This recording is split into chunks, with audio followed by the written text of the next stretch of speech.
welcome to our Bible study for tonight. So we're going to be continuing through our idea of upside down, how God takes these ideas of the world, kind of turns them upside down to show us a little bit about His kingdom.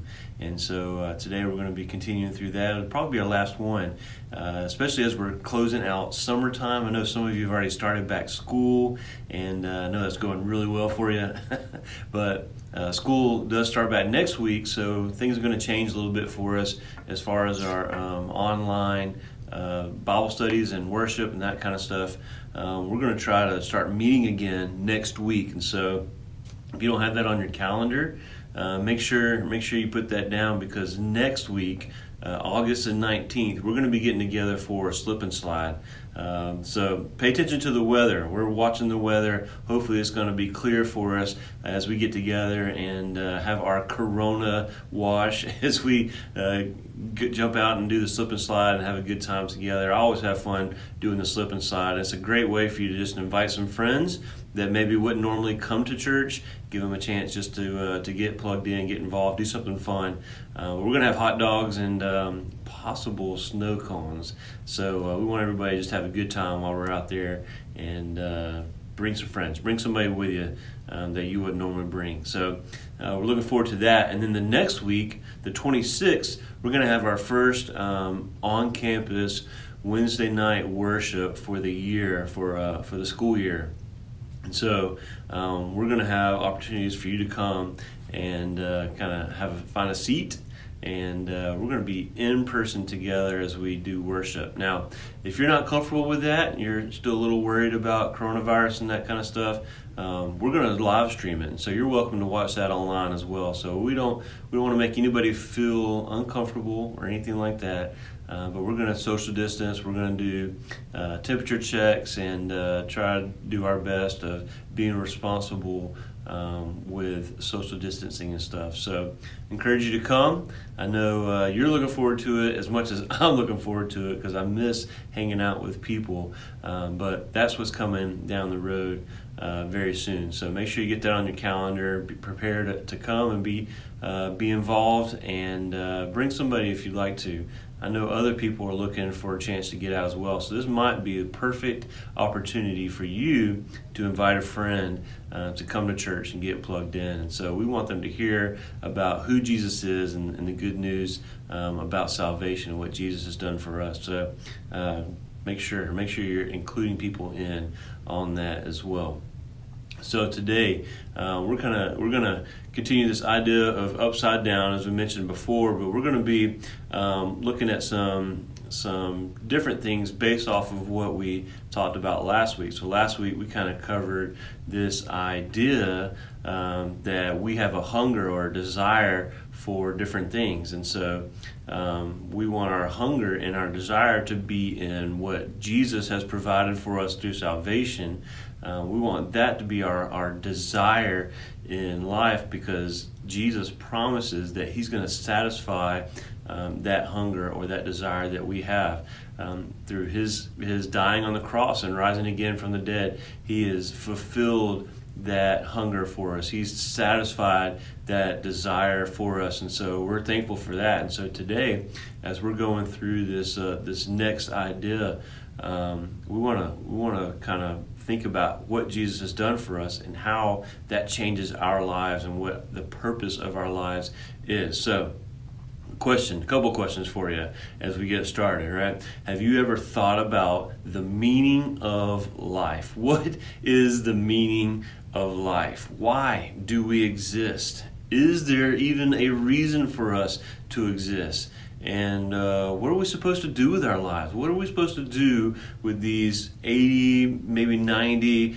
When you're up there, you'll probably be like 150 years old with medical advancements. But what do we do with these years that we've been given? What's the purpose of that? There have been movies made that just try to toss around this idea. Most of them are comedies, right? There's scholars and philosophers who've wrestled with this idea really since the beginning of thought. What is our purpose? What is the meaning of life? Why do we even exist? Even religions have been created just in an effort to direct these particular ideas of purpose. They want to try to tell us what our purpose is in these man-made religions that we see across the world.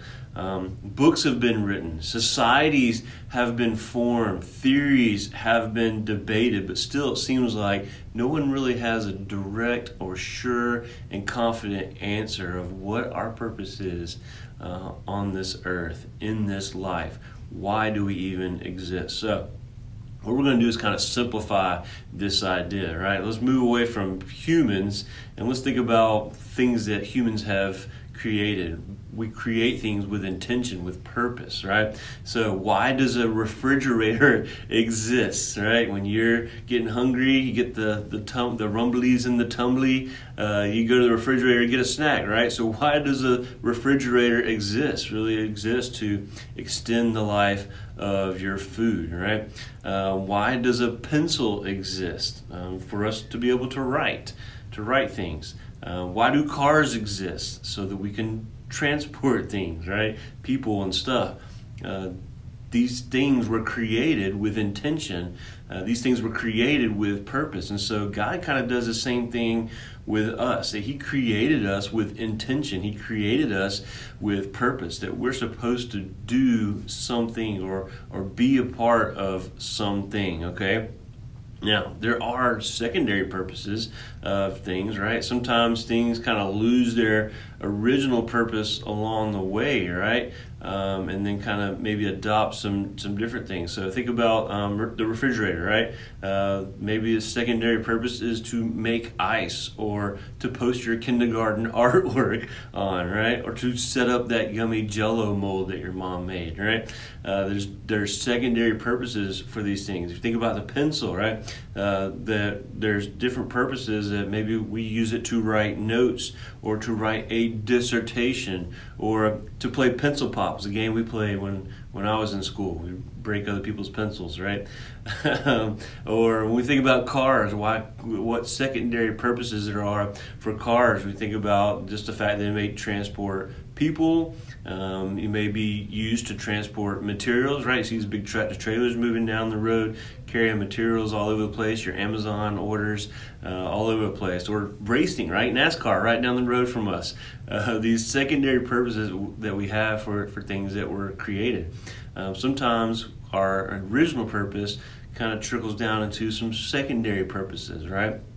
So that's what we're going to kind of look at today as far as our upside down idea goes for this week. Now, I want you to turn to Ecclesiastes chapter 1, and we're going to look at some ideas that come from the Bible that kind of talk about the purpose of life and what life is all about. We're going to see what God's Word has to say about our purpose in life. So Ecclesiastes chapter 1, verse 2, it says this: meaningless, meaningless, says the teacher, utterly meaningless.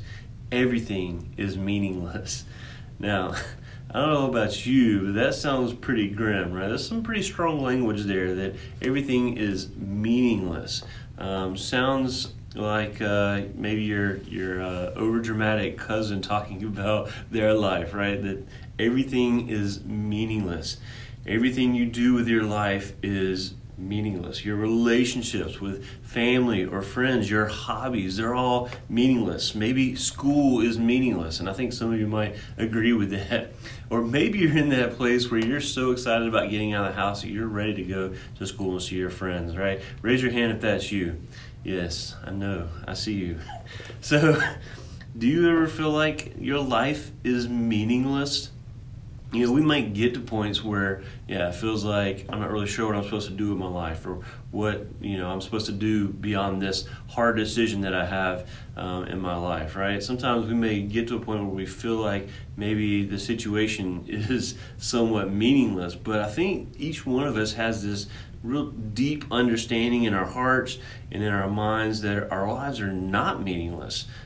Even the smallest thing you do can really affect something or someone else, right? If I cough in a crowded room, everyone's going to leave and they're going to want to get tested for COVID, right?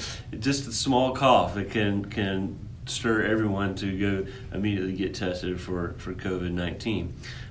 If I take someone's pencil at school, right, they can't do their classwork. They got to find another pencil, right? I've kept them from being able to do their work. So some of the small things that we do, they actually affect other people. And so our lives aren't without meaning, really.